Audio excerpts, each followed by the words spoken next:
Good afternoon and welcome to BD TV. We're delighted today to be joined by Darren Stockley. Darren is the Managing Director of Ixora Energy and also a client of BD Consultancy. Welcome along, Darren. Hi, Peter. Thanks for inviting me along. It's good to be here. Pleasure. Well, Darren, you work in the field of anaerobic digestion, and I imagine most of the people who are watching this both live and as recording will know of the term AD, but not be completely on top of what's involved. Would you please, just as a starter, give us a brief layman's understanding of how anaerobic digestion works? Yes. So I see you threw in the term AD there. So I've already brainwashed you into calling it by its initials. So so AD is processing organic waste in a big tank full of bacteria and then producing a renewable energy or renewable gas out the back of it. So as an instance, at the moment we run agricultural based plants. So the material that we take is food byproducts, so material that's been sort of in the food industry but is a waste. So we take the apples after you've had your cider out of them, as an example. We take animal manures, and we also take a specially grown crop as well to sort of bind it together, and we take the energy out of the crop as well. So it's that type of material.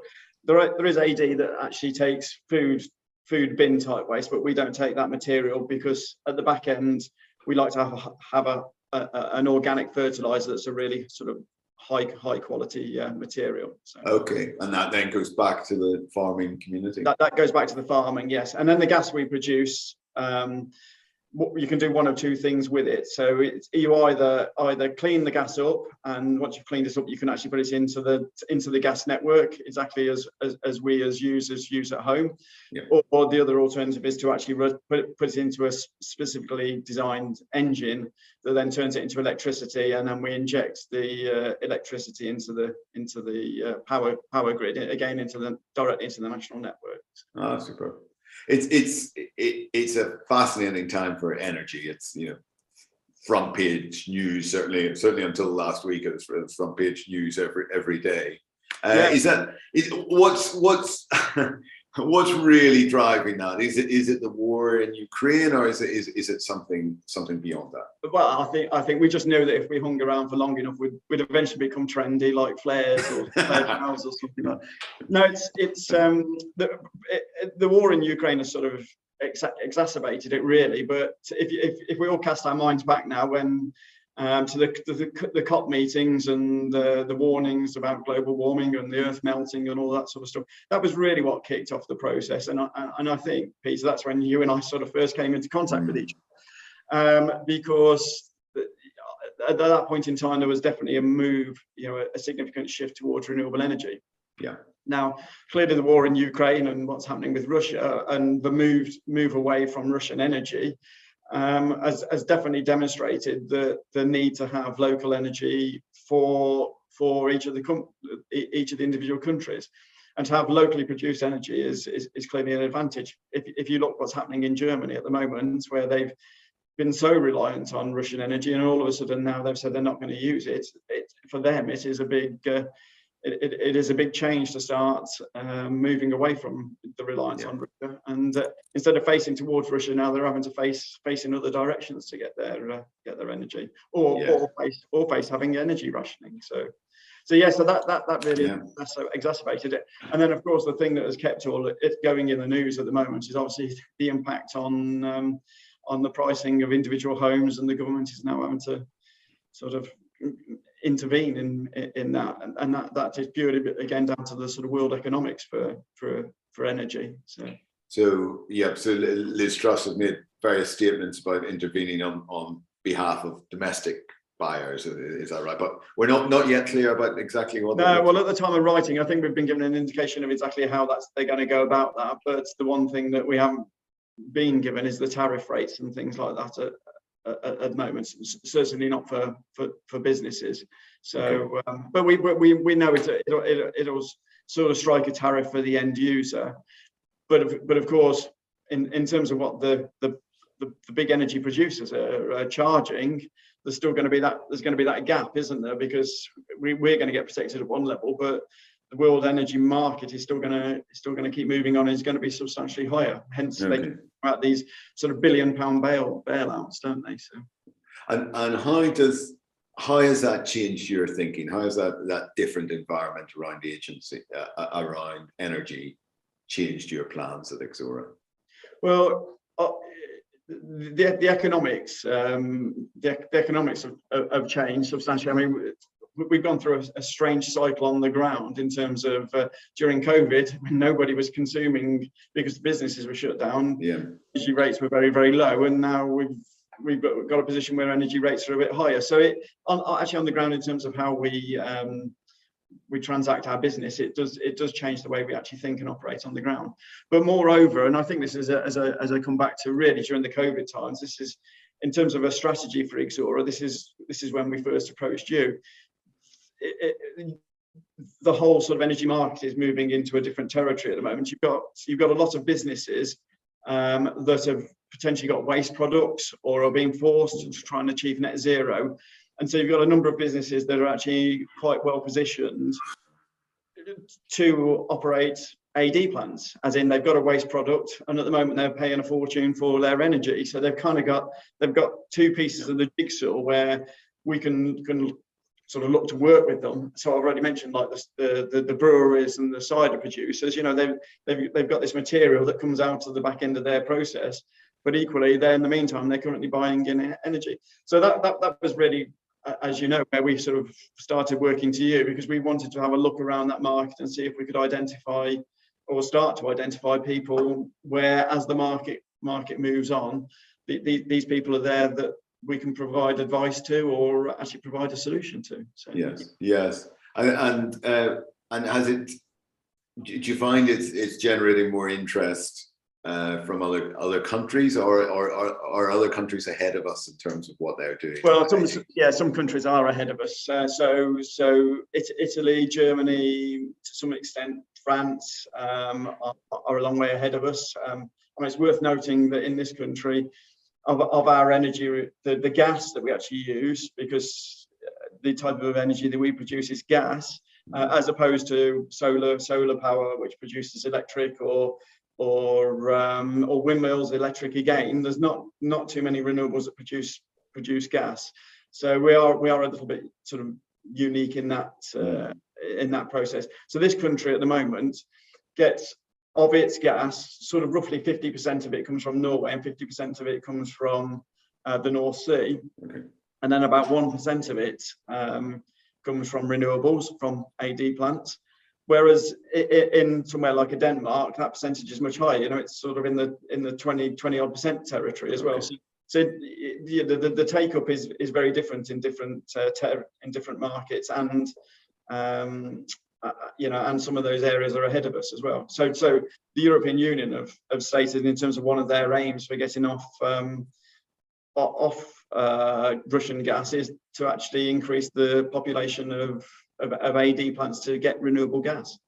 Okay. So we're going to see, you think, more plants, or plants increasing in size?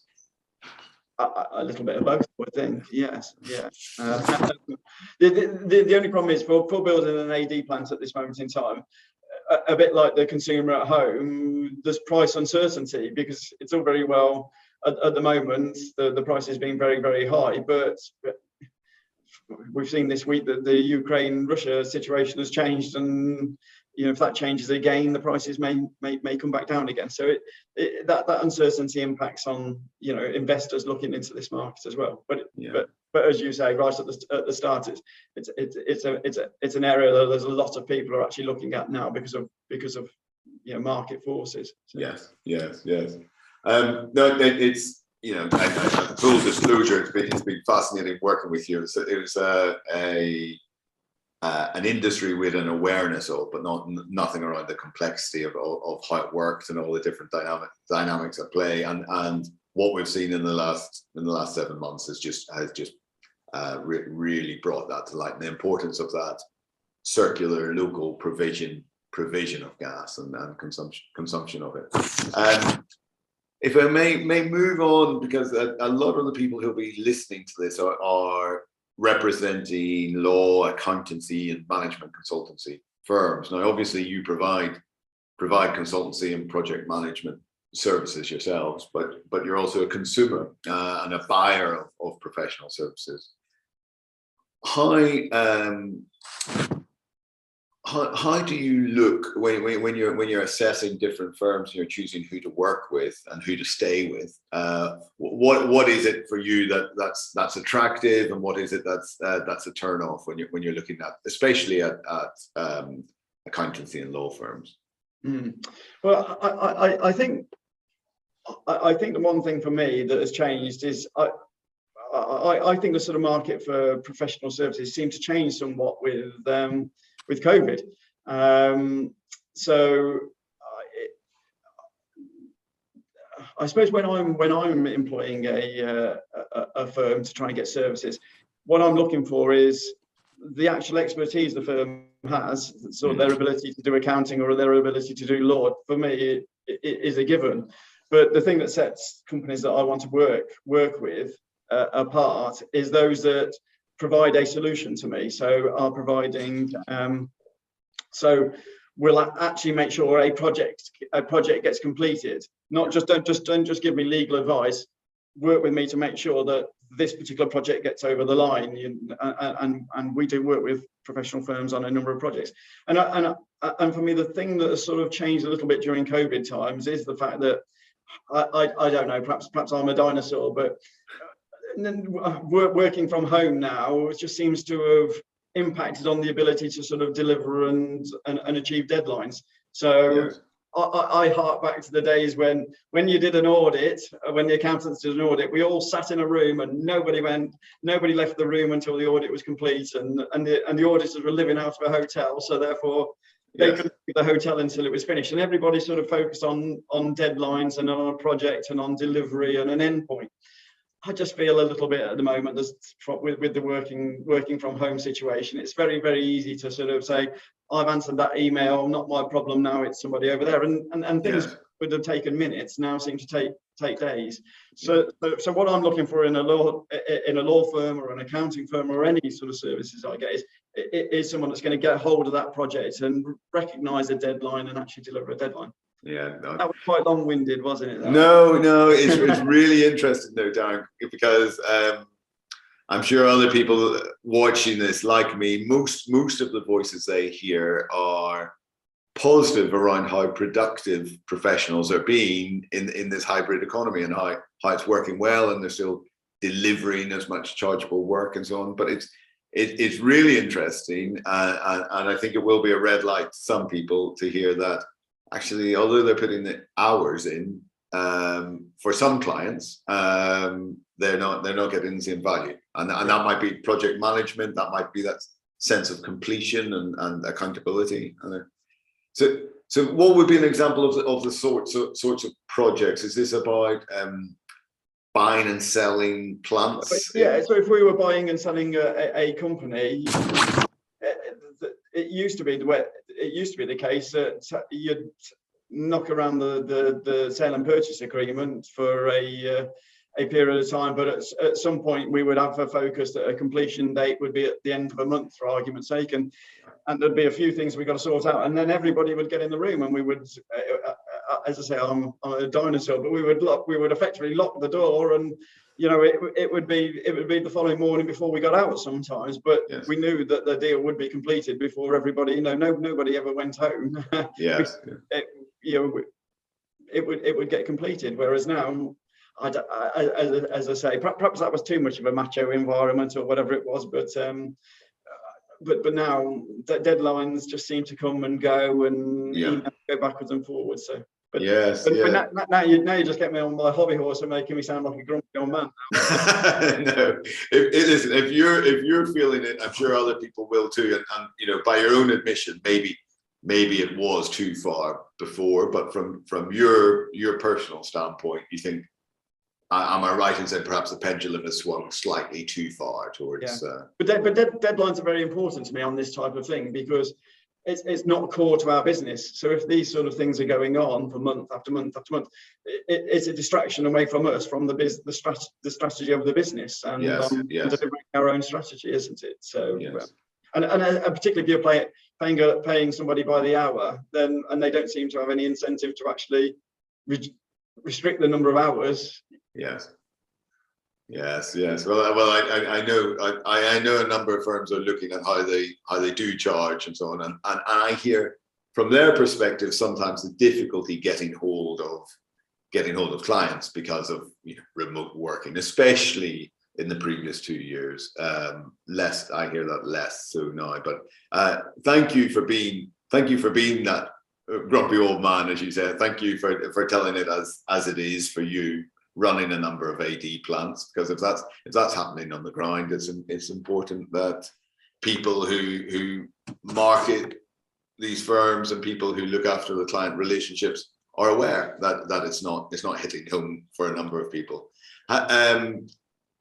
Are you seeing any change as we move through the pandemic? And I know there's some really positive figures out today about how the World Health Organizations think that the worst is behind us and so on. Are you seeing it, or do you think this is now the new sort of mode of operating?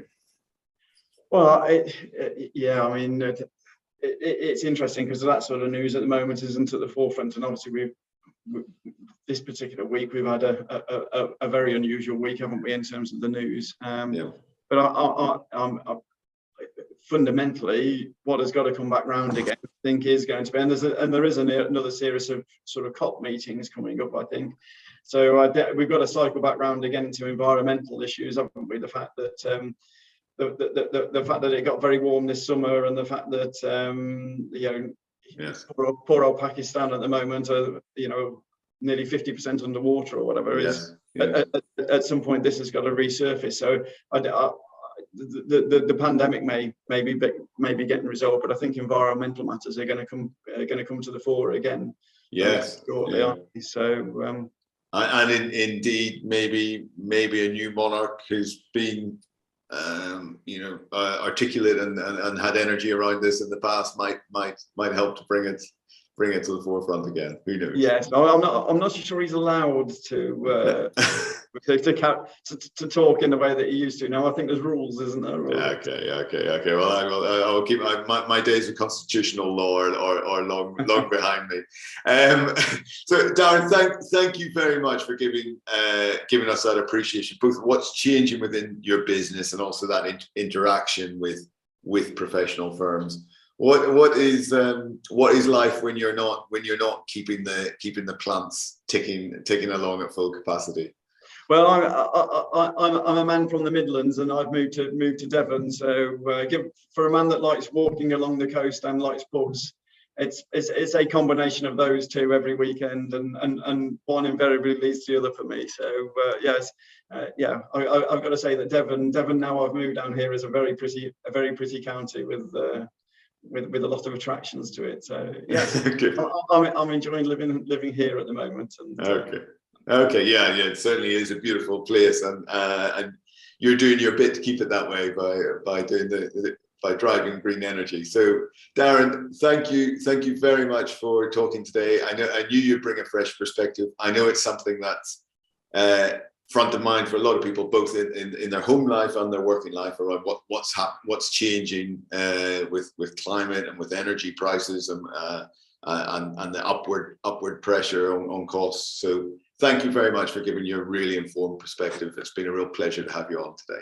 Yeah, thank you for your time. Thanks, Peter. Thank you. Pleasure. Speak soon. Bye-bye. Bye.